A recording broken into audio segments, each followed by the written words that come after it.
Brown Bag Lecture Series. My name's Eileen Burke, and I'm the coordinator of these brown bags. The Preservation Association of Lincoln is sponsoring today's brown bag. Our speaker today is Colonel Gerald Meyer. Colonel Meyer was born and raised in Iowa. He is a graduate of the University of Northern Iowa, where he earned a bachelor's degree in history, and Wayne State College, where he earned a master's degree in curriculum and instruction. He joined the Iowa National Guard in 1984 as a UH-1 Huey crew chief. He later enrolled in ROTC and was commissioned in 1987. He has served in numerous capacities such as company commander, battle commander, and his last assignment was the G4 in charge of logistics for the Nebraska National Guard, where he retired after 32 years in 2006. Colonel Meyer is currently the Nebraska National Guard historian since 2014. He is helping oversee the construction of new rooms and exhibits in the Nebraska National Guard Museum in Seward. Please join me in welcoming Colonel Meyer.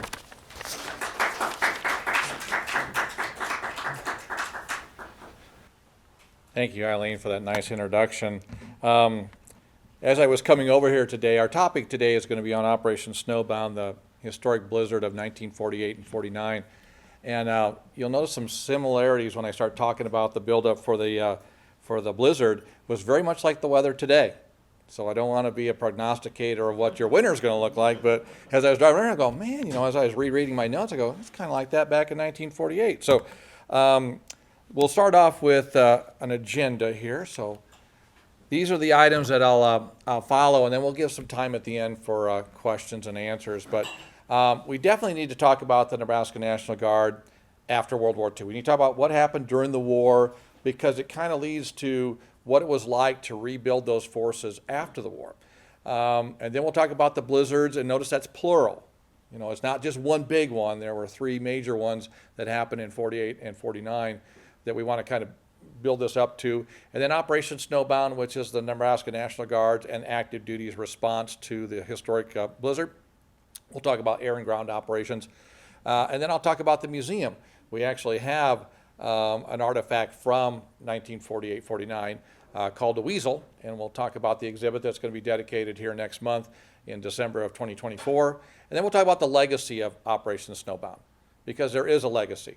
Now, some of you out there can say, well, I can remember the blizzard of 77 or 78 or 1990, whatever.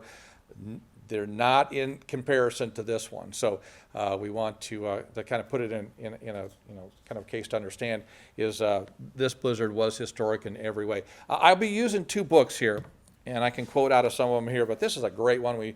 I hate to be the seller of our bookstore, our gift shop, but this is where we sell this. But this is the Nebraska Winter of 48-49, Stories of Survival by Barry Segebarth. It's a very good book. I've met him. He's a great author. We have that at the museum. And then this one right here. Nebraska's Militia, the History of the Army and Air National Guard by Doug Hartman. This goes up to 1991, so it does cover the blizzard of 48, 49, but it is my reference book I use a lot over at the museum. All right, let's talk about the Nebraska National Guard. Up to our time in World War II, for those that don't understand the makeup of the Nebraska National Guard or the National Guard in general, the National Guard has a state entity mission, and it's also got a federal mission, okay? And so at any time, if you're in the National Guard, you can be called up for a state duty such as a blizzard or a tornado or a flood, or you can get called up like I was 3 times for Afghanistan, where I had a federal mission to go. And that's been like that since our inception, is that the federal government needs our forces. They can federalize us or whatever, and we can go on duty and do that mission. And so for World War II, in the 1930s, Franklin Roosevelt, President Roosevelt at the time, knew that there was probably going to be war. He could keep America isolated and out of the war for as long as he could. But in December of 1940, December 23rd, 1940, which actually is our birth date, the Nebraska National Guard was founded on December 23rd, 1854. So we're actually older than the state. But on our birthday, he calls up the Nebraska National Guard for 1 year of federal service. For the emergency that's going on outside of our borders, they call up the National Guard. And they call us up for 1 year. And our orders, if you've ever been in the military, there's always an end date. You know, your order says, okay, you're on orders from December 23rd, 1940 to December 22nd, 1941. For those in the crowd probably know that within that 1 year, a major event happens to America that changes the course of our history, and that is Pearl Harbor. So that happens within that 1 year window. So the National Guard has been called up, and they go to training down in Arkansas and Fort Robinson, and they're training, and all of a sudden they're getting ready to come home, and Pearl Harbor happens. And so if you know anything about the military, here's what happens to your orders. Your orders are rescinded, so they're brought back, and then they're republished again. And this time where the end date is, they put the word for the duration. Okay, so some of you might know, some of you are like, ooh, okay, well, what does that mean? Well, for the duration means until the end of the conflict. When is that going to be? At the rate we were going, we were looking at 1948, 49, 50. I mean, we were looking years down the road that it was going to take to mobilize our forces and end this war. And so it was for the duration. And I know when I give that presentation to young people, the students tell me, this is not fair. You know, it's not fair. I understand how they make them do that. Well, this was a different generation. This was a generation that survived the Great Depression, fought World War II, won World War II, went on to build the greatest economy we've ever seen in the world. And so they've earned that moniker, the greatest generation. So, you know, so we go to war. The Nebraska National Guard is taken from Fort Robinson and moved out to the Pacific. So out to the Pacific coast, which is California, and they're out there protecting. Well, when they're out there, they start a 34-month training regime. So they train for, 43 months. So they train for a long time before they actually go to conflict. But they train out there in California. When they get ready to go to combat, their first mission is a secret mission, and they start peeling off Nebraskans. They're parts of our unit, parts of our regiment to go. And our regiment is, and if you look on the monitor there, you'll see the clip there that says Lawe Lahi, which is Pawnee for the strong and the brave. It's our Nebraska crest for the 134th Infantry Regiment.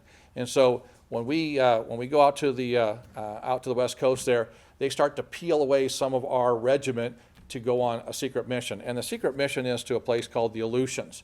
And so one of our battalions is peeled off, and they go up to fight the Japanese in the Aleutians. And that's an unheard of story, you know, because most of our guys are going to go to Europe and fight in France. But one of our battalions is pulled away, and we never get it back. It's called the Lost Battalion, and we have an exhibit of that at the National Guard Museum. But, excuse me, they pull away. They go into the Pacific, and I also put up another one, too. If you look, there's a gravestone there for Gerald Coffey. Gerald Coffey was from Seward, Nebraska. He was in Company M, our Nebraska National Guard unit, there in Seward, and he was killed at Guadalcanal.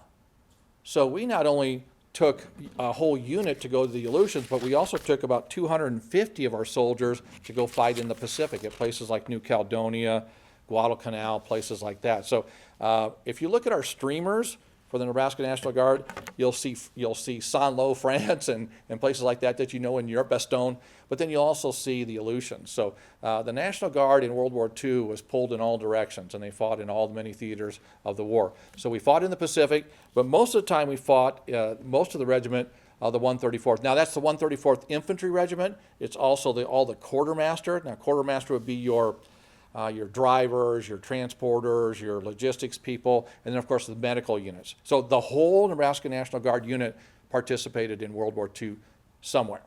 Most of the majority of the regiment and the quartermaster and the medical fought in Europe. And our fight in Europe is in the upper right there. You see the picture there of the cornrows to hedgerows print, which actually is our heritage print for the National Guard. We fought at a place called Saint-Lô. Remember I told you we trained for 43 months. And in the first couple hours of combat in July of 1944, July 15th, 1944, we lost 65% of the assaulting companies. So these were guys that trained together for 43 months from the time they were called up at Fort Robinson all the way through California, all the way to Alabama, all the way to North Carolina, all the way to war. The very first combat they see, over half of the units are decimated. And those are casualties, never to return to the battle. So the regiment is going to go from an all-Nebraska regiment to an all-American regiment during the war. During the 10 months they fight in Europe, they're going to see their ranks refilled with people from outside of there. And that's going to become important because it's going to be a very small percentage of Nebraskans that actually do survive the war with the regiment in the National Guard. Our post-war story is you see that young man in the bottom photograph there in the middle. That's Butler B. Miltonberger from North Platte. He was the regimental commander throughout most of World War II.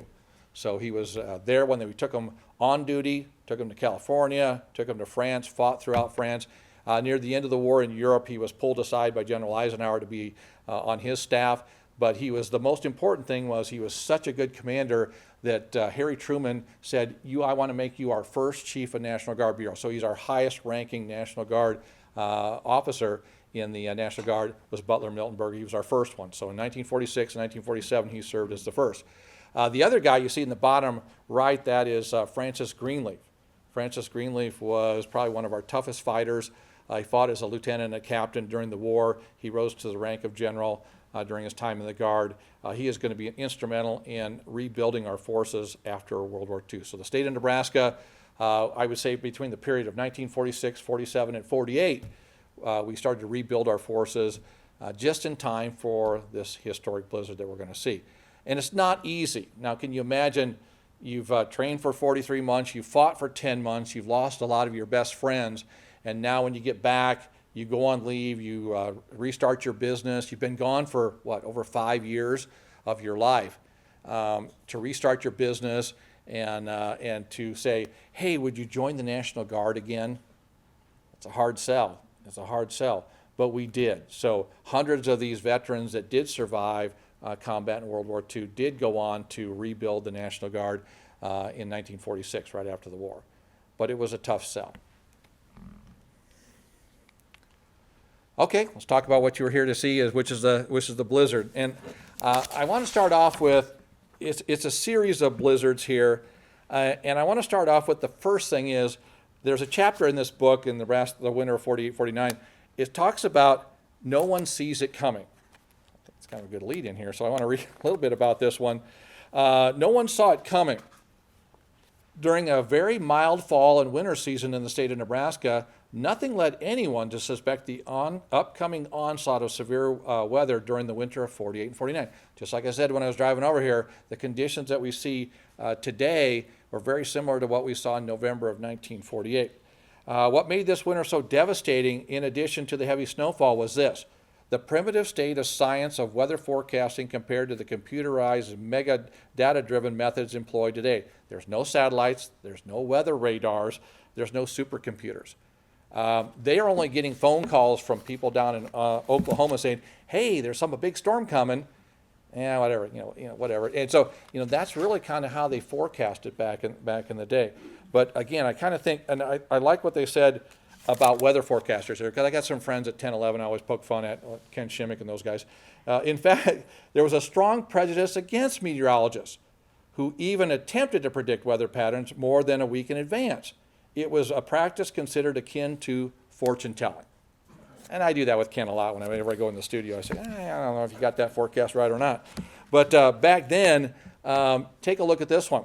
So on the anniversary of this one coming up here, the November the 15th is really kind of the start date. It says November the 18th and 19th. That's really when the big stuff starts to hit. But I want to take a couple excerpts here about the first blizzard. Now, you've probably heard of the Children's Blizzard of 1888. That's kind of the gold standard for blizzards up in Nebraska at the time. It was called the Children's Blizzard, and it was a huge storm that had come through here. There were still people alive from the blizzard of 88 in 1948. So they were able to say, yeah, back then it was, this, I'm going to compare and say, we got one here. So I'm going to talk a little bit about the first blizzard. Monday, November the 15th started out like a mild summer day, clear with temperatures in the 70s, a gentle southern breeze, kind of like today. Then in the late afternoon, the wind changed, directions to the north and northwest, bringing in cooler air. And that's always a signal. In Nebraska, if you go those warm days and all of a sudden the wind switches to the north-northwest, it's always a deal.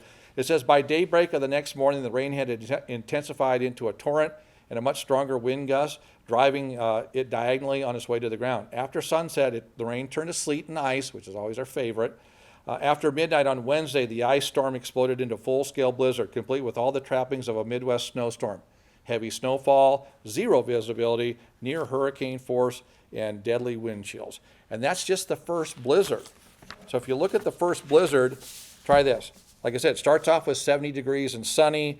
The 16th and 17th things start to change. By the 18th of November, it's a full blizzard. It ended on November the 20th. So it almost went for 2 full days of snow. We see a lot of snow accumulations here. 75-mile-an-hour winds. I don't care what. You could get an inch of snow, but if it's blowing 75 miles an hour, it's going to accumulate somewhere. It's going to build up. And so we had below zero temps. This one also started really kind of ominous too. When the wind directions changed and the storms started to come in, they got thunder and lightning. So it's November. We don't normally see thunderstorms come rolling through, but this one did. It started off with some heavy thunderstorms before things started to really change. I will tell you that the path is from the southwest to the northeast part of Nebraska, right through the center of the state. And so there are towns within that belt that were hit by 3 of these blizzards here, all 3 of them. So it's kind of the trifecta. So the November one was the first one. So we're getting ready for Thanksgiving. People are going to be on the move here. But there were people that couldn't move for almost 2 weeks after this first blizzard.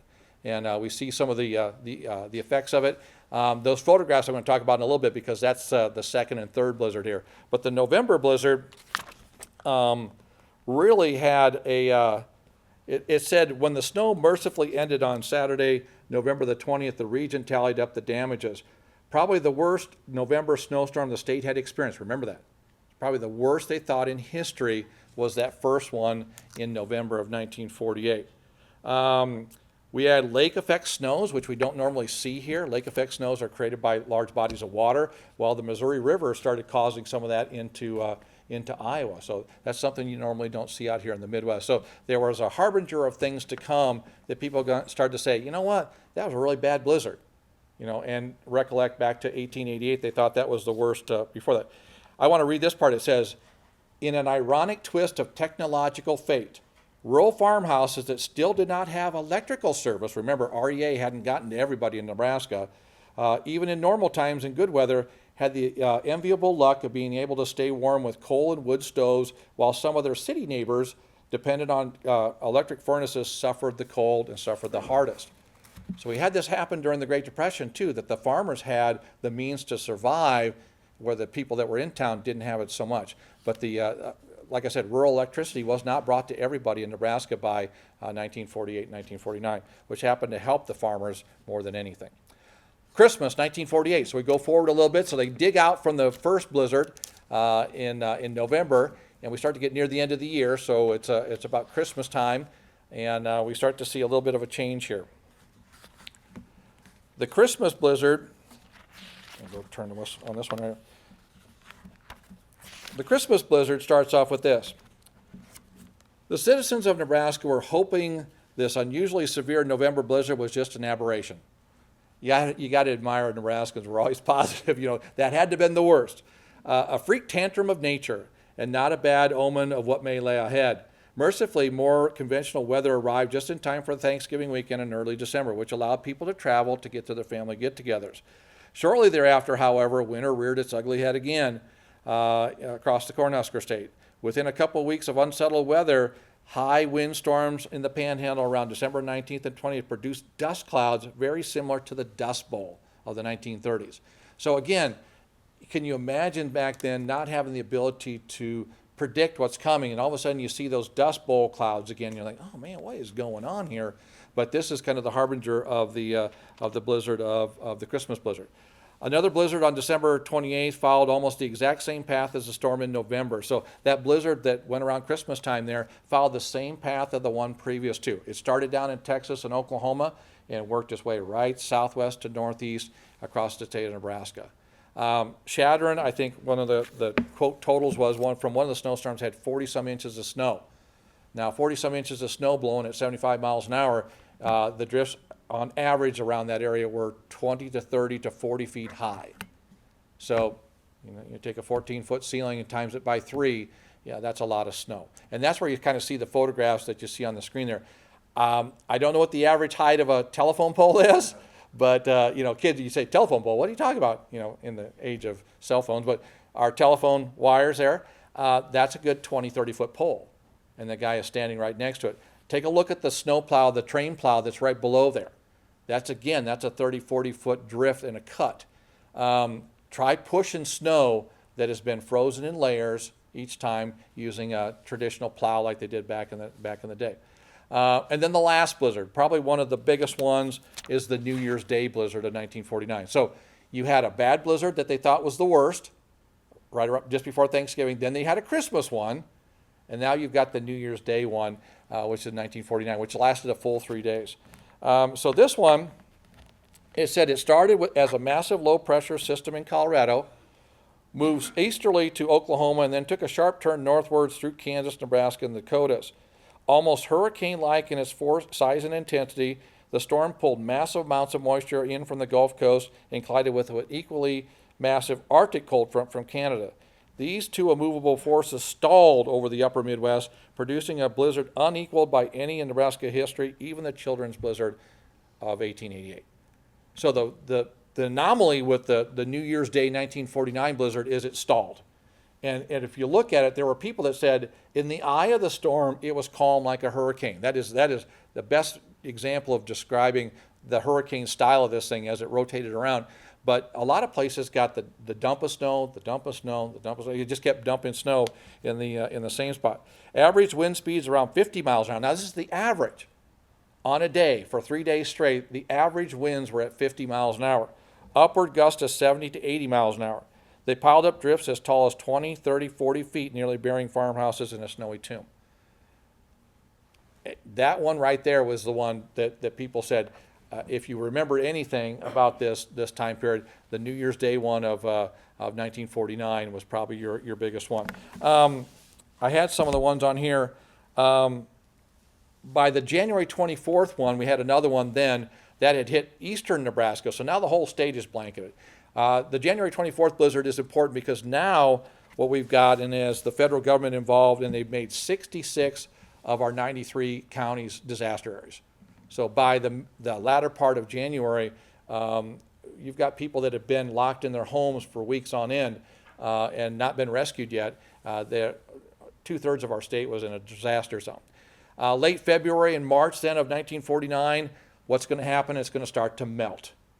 What's really weird about this one, this snowstorm, is you think about what's the latest date you've ever seen snow? What's the latest date you've ever seen snow? May, okay? This storm was so powerful in some of the windrows and some of the trees and forests and stuff, we had snow still on the ground on July 4th. So that tells you how much massive amounts of snow that we had. So it starts to melt. Okay, so when it starts to melt, what happens? Just like we did in 2019, it wasn't as severe because it went over a gradual thing. But I would give the Blue River in Seward County the prime example. The Blue River overwent its banks quite considerably. It's probably one of the most historic floods that we had in Seward County was in 1949. And so that lower part, just down from where the museum's at, that was where Hughes Brothers is today, that was completely flooded. The Elkhorn River, the Missouri, obviously, were all at flood stages, not to the extent that the Blue was, but again, we see a lot of that. And then by April, May, things calmed down and things got back to normal again. But can you just imagine what normal would have been like had it been just an average snowstorm? A lot of the survival stories, if you look at this book and you kind of go through some of them, they're quite unique. I didn't know there were so many pregnant women during this blizzard, but we had a lot of survival stories that included the guard going out and retrieving and bringing back women to have babies in the hospital. So I didn't know that, so I had to do a little research when I was looking at that. But a lot of the survival stories and that were told to us that came to the museum was, listen, we're farmers. We had canned our summer. We had a great harvest. So we had some money. We had some food to have in our storage, and they did. They canned a lot on farms, and so that really made it available for them to survive for upwards of a period. Now, you got to remember though, it started in November, and then it went to December, and then it went through January. So it wouldn't have been until February, mid-February, that you could finally dig yourself out. And so again, the survival stories were we were running low on food. and we were doing all sorts of things to survive. Now you run out of heating oil or coal, things are going to get a little cold, okay, because these average temperatures were below zero for most of that time period. And so again, if you were traveling, a lot of trains got stopped. The trains stopped before cities and stuff. Nebraskans took them in. A lot of examples of people that, walked through the snow to get to a place and that they stayed in churches or whatever. People opened their doors for travelers that were stuck in this blizzard. So there were great survival stories, and I'll tell you more probably at the end. Operation Snowbound. So this is our response. Now it does take us a while to, and again, you've got to have federal support to bring a lot of our soldiers and airmen on to an operation. And so we weren't activated until after the big blizzard in early January. So January 5th, 1949, the first guard units were activated for the Operation Snowbound. In all, we will contact and bring on to orders 500 Army National Guard soldiers. These were soldiers that predominantly had just finished World War II, had done the whole 43 months of training, 10 months of combat, and now they're thrust into the breach here to fight a nature-based enemy, which is Operation Snowbound. So 500 of those, we called up 6 aircraft from the Air Guard, and I will tell you, the picture that you see in the upper right there, that is in the military parlance, we call that a C-45 to aviation enthusiasts. It's a Beechcraft Model 18. Not very big, okay? C-47 Dakotas were another type of aircraft we use, and those were used to push hay out the back. We pushed hay out of the C-45 there, but it's not. Matter of fact, as you're reading the stories of the National Guard, this tells you how this was brought together. We hired people called kickers. Notice we didn't have soldiers do this, but they were kickers, and we'd strap them inside our aircraft there with a strap on the back there, and we'd say, okay, when we tell you, kick these hay bales out the door. I don't know what liability we were taking on back then, but we had these civilians pushing hay bales out the sides of our aircraft there, and it's not a very efficient way to get. Matter of fact, what had happened was we flew all these missions and we saw these guys dropping hay. Very different than what we did in 2019. In 2019, we had a Chinook helicopter and we rolled these big hay bales out the back of the helicopter, almost right near where the cattle were. Well, what happened back in 1949 was, you see the aircraft in the upper right there, we would throw hay bales out and the cattle couldn't get to the hay bale. The hay bale would land on the ground, break open, the cattle couldn't make it there. They were just stuck. They were frozen in these areas. They couldn't travel over these drifts to get to the hay. So we'd fly lower. Well, if you fly an aircraft near cattle, what's going to happen? They're going to be spooked. They're not going to. Okay, so it was one of those things where it was very, very difficult. And the third thing about air operations was fuel. They based out of Alliance, Nebraska. Now, has anybody been to Alliance, Nebraska? Not a huge airport. Okay, there's not a lot of fuel supplies there, so they would base out of there. So when they would fly a mission, in order to refly the next day, they would have to fly to Rapid City or Denver to refuel. It's not a very efficient operation if you think about it. There's a lot of hours pilots had to spend in the air to refuel, come back into the area, then fly, and then go back up there and do that again. So fueling was kind of a big one. We actually did rotary wing. Rotary wing is helicopters. A lot of the doctors in the area, they would usually get in rotary wing aircraft, and we would fly them. So we'd take them out to places and stuff. A lot of times, you land. You cannot carry a lot with aircraft, though. That's the problem. Even rotary wing at the time. Our Chinooks that we have today are dual. We can carry a lot of stuff. Back then, you couldn't. All our aircraft were kind of based that way. The C-47 Dakotas carried paratroopers during the war. Couldn't carry a whole lot in the way of hay bales back then. But they would carry medical, food, equipment to people that were stranded or drop it there. How did they signal? They didn't have communications back then. The phone lines were down. How did they signal? Well, we would drop leaflets. On one day we'd drop a leaflet, say, if you need help, spell it out in the snow. And they would get coal or whatever, and oil, whatever, and they would spell it out on the snow banks or up on the roof or whatever, that, hey, I need help, I need whatever, coal or whatever, and they would drop it. So the next day they would fly over and they would drop it. So I'm telling you, some of the stories you read, you're just like, oh my gosh. They dropped hay bales. Now, hay bales are missiles, okay? They're fairly large, okay? They weigh a little bit. Can you imagine being on the receiving end of that? if you're not careful. So they drop them and they go through the roof of a house, or they would hit a cow or something. So, it's just not an efficient use of our resource at that time. But it showed the people of western Nebraska and central Nebraska that we're coming. We're coming to help you, okay? And so the ground operations are the big one. It's to get all our stuff out there. So our relief items for that one could be anything. It could be anything. You name it, we would haul it up there to the people in need. Our rescue operations were big at the time. Our priorities were to, like I said, the pregnant women or to ranchers that needed feeding for their operation to keep it going. The vehicles, we would have cat bulldozers, which you see there in the bottom right in that photograph there. Take a look at that cat bulldozer and tell me what's wrong with that picture.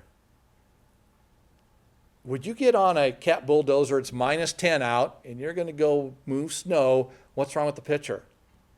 There's no cab on there. And I looked at those cat bulldozers, I'm like, oh man, that had to be cold. And these guys were wearing normal GI attire. There wasn't any fancy winter uniforms that they had back then. They just bundle up and they'd get on top of these bulldozers there and these scrapers and stuff. And there was a machine called a Snow Go. It's like a hyped up snowplow is what it was. And they used those with regular snowplows, 2.5-ton trucks, fuel haulers, ambulances and stuff like that. We had them all in the guard, and we pushed on. Now we also had a thing called the Weasel, which you'll see in a little bit. You see scrapers and bulldozers there. You'll see the guy delivering some supplies out of a small fixed-wing aircraft. It's just delivering stuff by air sometimes is not the most efficient way. I'm just kind of looking at my notes here. At the time, for Operation Snowbound, our governor at the time was Val Peterson. Our adjutant general at the time was Guy Henninger. They had worked in collaboration with numerous other things, with the National Guard being gone over to Europe and in the Pacific. So they were a good working team for this one. The active duty kind of took the lead on this one to supply us with some of the bulldozers we needed, and then some of the Weasels that we needed, which you'll see here in a little bit. The vehicle of choice that you're going to see here is the thing called the Weasel there. There is going to be an Operation Snowbound exhibit that we're going to be dedicated at the National Guard Museum in December of 2024. It actually has two parts. One is a wall exhibit, which has all sorts of cool photographs and references from the blizzard, from the historic blizzards there. So the wall exhibit's its own one that's permanent there in the museum. And then we actually have a Weasel. And so the Weasel is that craft you see, that ground machine that you see right there in the snow. It was made by Studebaker, and it was made for our mountain divisions during World War II.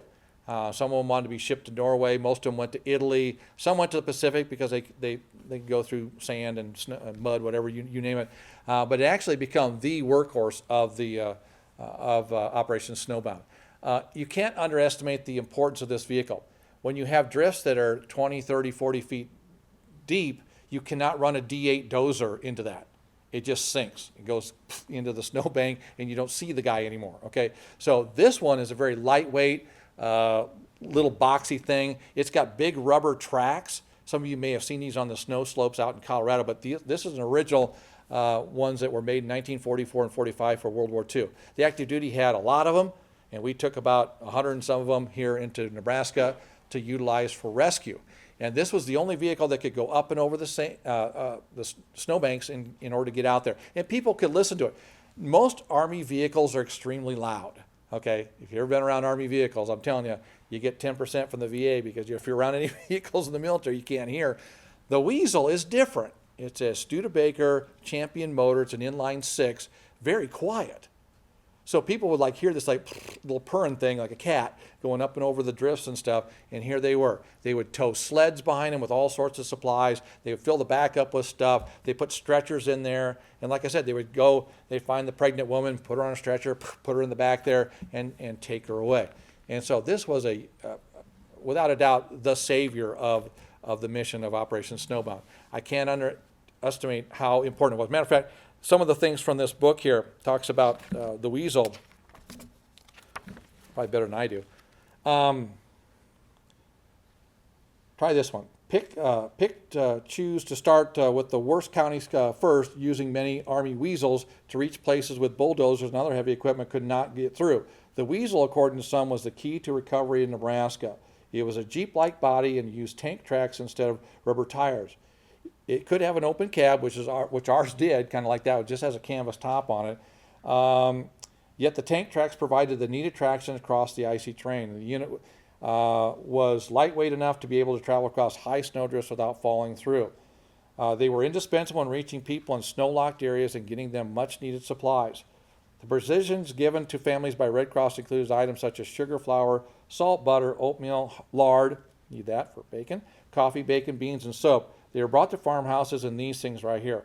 Although Weasels were initially designed by Allied forces to navigate the winter conditions in Norway and Italy, they were perfect for this right here. I tell you, when we found one of these, and we actually found it here in Nebraska, I'll tell you a story here. We discovered one in this year, early on in this year. It was up at Ceresco, just north of here.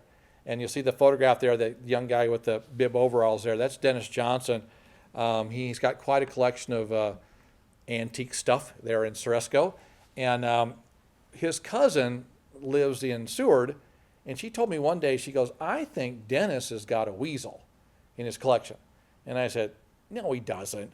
So we called up Dennis and we said, hey, Dennis, do you have a Weasel? He said, yeah, sure, I got one. And so the next day we went up there and we pulled the garage door back, and there it is right there. Now, you'll notice in that photograph there, it's a little different than the ones in the upper photograph. Notice what's on the front there? Ours is an M29C model, okay? So there's A's and B model Weasels, and there's a C. Do you know what the C model was used for? The C was an amphibious one. So it used to have a bow on the front and a stern in the back, and it had fins on it and everything. It would float in water. Now, it came with its own little hand pump, so the water would get right up to the edge of it there, and you'd go in the water, and one guy would have to pump the water out there, but it would float. Now, our Weasel will never go in the water. Okay, I don't trust it. But, you know, we discovered this one, and so we had a guy by the name of Dave Geist there in Seward, who's our master refurbishing restorer in that lower bottom right picture. He took the Weasel to his shop, and he restored it back to what it's supposed to look like, what we used in 1949. Now, we used C models during the blizzard, but most of them were like the ones you see in the photograph up there. So we cut off the bow, we refurbished it to look like that. We lowered the top. It had a hard top on the one we had. We lowered that down, made it look just like it did back in 1949. So the restoration took a while, and I tell you, he hand sanded that thing. He tore the engine apart, tore the transmission apart, put it all back together, and so it is it's just like it rolled off the assembly line. Now, somebody did get on my case. You'll notice on the front of it, you'll see a horn. Somebody that knows a lot about Weasels go, oh, they didn't come with a horn. And I said, well, ours came with that. That was a factory option for us. So I just said, I'm not taking the horn off there. It was on there. So but it is just like the vehicle that we had in 1949. Now look at it. Can you imagine riding out into minus temperatures, below zero temperatures? There is a heater in the back. Seriously, there's a little heater back there. But the poor dude in the front there driving it, you drive it with two little lateral sticks and a throttle. So when you pull on one, it locks the side, and then you just go around that way, and then you pull the other one. If you want to go forward, go way back. That's kind of how you run this little Weasel. I will tell you that people in 1949 were a lot smaller than we were. I'm kind of the McDonald's generation. We're a little bit bigger. So when you jump in there, you're in there. I mean, this is for a much smaller. Remember, they survived the Great Depression, fought World War II. They were very lean, very small. This vehicle is small compared to them. Okay, it's that was a big size vehicle for them. To us, it seems so small, to put people inside of there and to haul supplies, but it worked just perfect for them. So without a doubt, like I said, the Weasel is a great addition to our collection there. We do use it. Yesterday or the day before, we figured out that you got to remember these vehicles are 80 years old. Okay, and so when things break on them, you just don't run down to the Napa store and pick up a new whatever. And so we've had to keep it running and use some ingenuity in doing it. But it will go in our Christmas parade at the end of this month on November 30th. We'll put lights on it, and so we hook up an inverter to it, and it's got all sorts of lights and cool stuff that goes on. So there's a sign that we made on the side of it that's in lights. It says Weasel. So a lot of people want to call it different names. I don't know why. They might call it Fox or Mouse or whatever. It is called a Weasel. Why is it called that? I don't know. So if you ask me that question, I'm not going to be able to tell you. But we're so glad we have that as part of our collection. So if you come out to the Nebraska National Guard Museum, you'll get a chance to see our Weasel. The last part is this one right here, the legacy. The use of the Nebraska National Guard for state emergencies. Prior to 1949, so from 1854 to 1949, we had been called up 16 times. And most of those were for labor disputes in Omaha or along the river or something. You know, it was going on a lot of labor disputes at the time that they called the Guard up. And the Guard could be, you know, a political weapon for the governor at the time to go out there and break up these labor strikes. After 1949, from 1946, I say, to 1960, the Guard was called up 24 times. So we see a shift in what we can use the Guard for in the way of supporting us. So example since 1949. Again, when we have snow blizzard, you're going to have an opposite. You're going to have floods. Okay, so the Missouri River floods in 1952. You know, we have a great exhibit on Warren Buffett. He was in the Guard at the time, National Guard for Nebraska. He was called up on his wedding day to fill sandbags. That's a great story. So 1952, floods went through Omaha with the Missouri River. The Hebron tornado of 1953. The Lincoln Prison riot in 1955. The Milford tornado in 1957. Does anybody remember this guy? The National Guard of Nebraska was called up for, in 1958, Charlie Starkweather. So just finished a book on him. So yeah, the National Guard was called up to cordon off and try to locate where he was at the time. So those were examples since 49. I've been on some big missions. I took a logistics task force down to Louisiana after Hurricane Gustav, and then when we got hit by Hurricane Ike when we were down there. So I have a lot of experience with bringing National Guard forces together to fight nature's fury. Lots of tornado call-ups, fire duty, floods, those type of things, lots of that. The 75th anniversary of Snowbound, that was earlier this year. All through this year, we've been kind of looking back at Operation Snowbound. Today, I want to talk about its legacy of Snowbound, and that is this. The Nebraska National Guard has what's called NEMA, the Nebraska Emergency Management Agency. And its headquarters there is out at the air base with all our other forces. So we have 4,500 men and women that serve in the Army and the Air National Guard and NEMA. Okay, and they make up this military department of Nebraska. And we are packaged to do things like this. I will say, though, that equipment-wise, we probably still today do not have something like the Weasel. You know, we just don't. I mean, you don't expect a blizzard like 1948 and 49 to come back again. And so I've been asking people that do emergency responses, well, if we had a blizzard like that, just say we just happen to have one, what vehicles do we have? Well, we have snowmobiles and we got all these, but we don't have that vehicle. And so if we do have a blizzard of 48 and 49, they're going to have Jerry Meyer get in that little Weasel out at the sewer. I'll come out to help you, though, but it's going to cost you. But okay, so some of the equipment-wise, we don't have the specialized, but yet we do on other things. We were just brought a Bambi bucket. Does anybody know what a Bambi bucket is?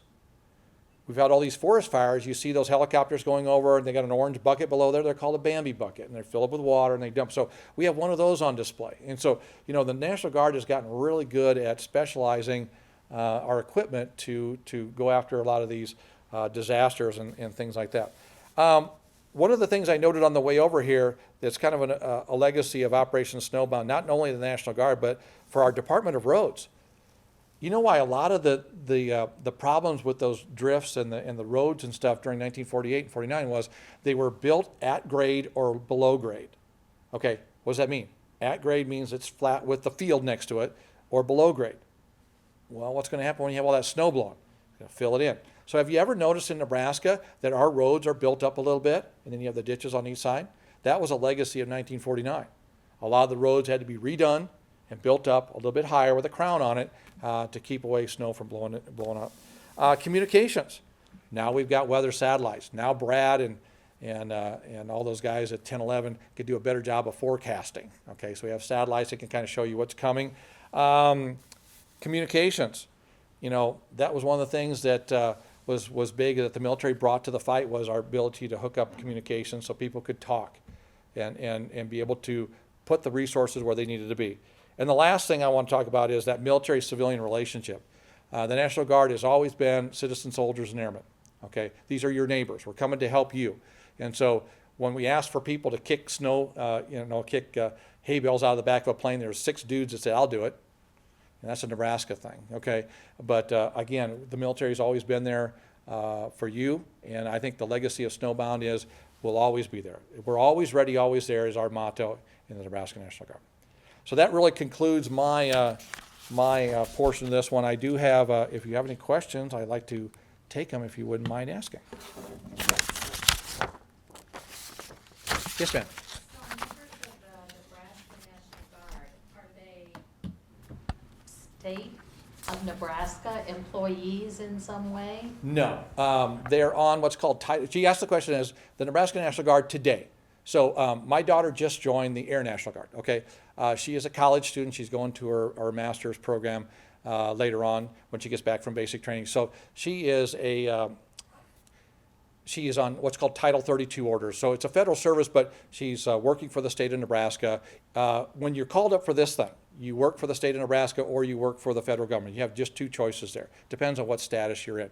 Most of your part-timers in the National Guard, that makes up most of the 4,500. There is a full-time force out there right now.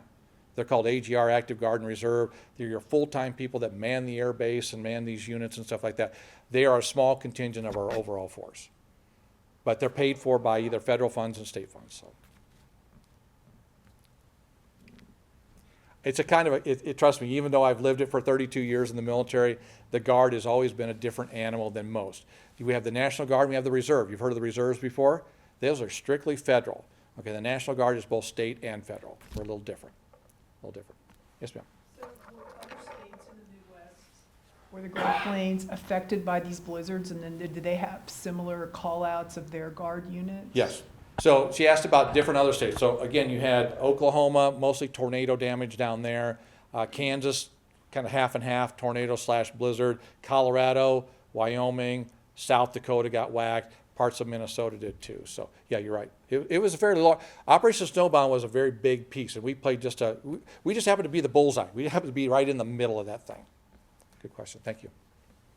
Yes. Excuse me. My parents lived on a farm. We lived on a farm between North Bend and Scribner, Yeah. middle of Dodge County. Yep. And so we were at a different place for where the blizzards hit. But by the beginning of 1949, when it was starting to melt, my parents would talk about how muddy every road was. Even if the snowdrift was gone, you couldn't get anywhere because of the mud. And my mother was expecting a child later in March, so they were just watching that pretty closely, trying to figure out, once they could get out, they drove about 12, 15 miles into Fremont and found a place to just stay where they would be by a hospital. Yeah, probably one of the biggest things is that March, April time, like she was talking about, is our roads were pretty bad. Now, how did they get that way? Well, just think about the Model T comes around in the early 1900s. There's not a real extensive road network in the sense of hard concrete roads. A lot of the city streets are paved brick. To see a concrete road out in the middle part of Nebraska would be also unheard of. Okay, a lot of them were just county roads, and they really, because they're down and they soaked up all the water from the snow, they stayed muddy for a month at a time. And it was muddy as what'd they say? It was like a gumbo. It would stick to everything. So you go in there with your car driving and stuck. Then the guys would have to come out with a bulldozer and pull you out of there. But it was pretty miserable there. But then again, once May and everything dried out, they become normal again. It's like it never happened again. But the memories of it are still there. Good question. Thank you. Yes, Eileen. The map, or the 3 storms, you said that they were like from diagonal across Nebraska, Yeah. and the 2 were like that, and the 3rd one was a hurricane, or... And it's same path, but stalled. It stalled right in the middle. Yeah, it stalled right over the top of Nebraska, right in the middle. I mean, you couldn't have picked it any better to stop. And so there were people in the middle of the eye who were like, oh, well, it's not that bad. Well, then when the eye would move, they're like, oh, yeah, it is bad. So but like I said, it was a storm that, you track today and you track as a history thing. You just look at the maps of the time and look at the old millibars and you kind of see where it was and where it went. But basically the same path. That's why you see so many places got so much snow. Some places didn't. Like Seward, not so much. But then all of a sudden the snow melted and the Blue River got out of its bank, and then, it's kind of a lasting effect of that. Yes, sir. Did these series of storms create a lot of need in the seasons that followed with, herds maybe being Decimated. and- Yeah, the one thing I really didn't talk about was we lost so many cattle. We lost thousands of head of cattle, hogs too, everything. You also got it there during the calving season, when they were just being born, they were underweight, and because again, they had a great crop that year. I mean, things were looking good for the farmer, and then all of a sudden that hit, and it devastated our herds out there in Nebraska. There were guys that said, well, gosh, that cow's dead, or let's just take it to the butcher. Well, it died, and it had been there for a while. They tried to sell that meat, and it didn't work. It did not work. So it decimated the cattle industry. And it's one of those things is throughout the book and in my reading is Nebraskans are not big on handouts. They're big on self-sufficiency and things like that. So, it took a lot of economic, suffering to get through that. 1949 was a benchmark year for farming in a way of, it really hurt our farmers out here, ranchers out here in central Nebraska.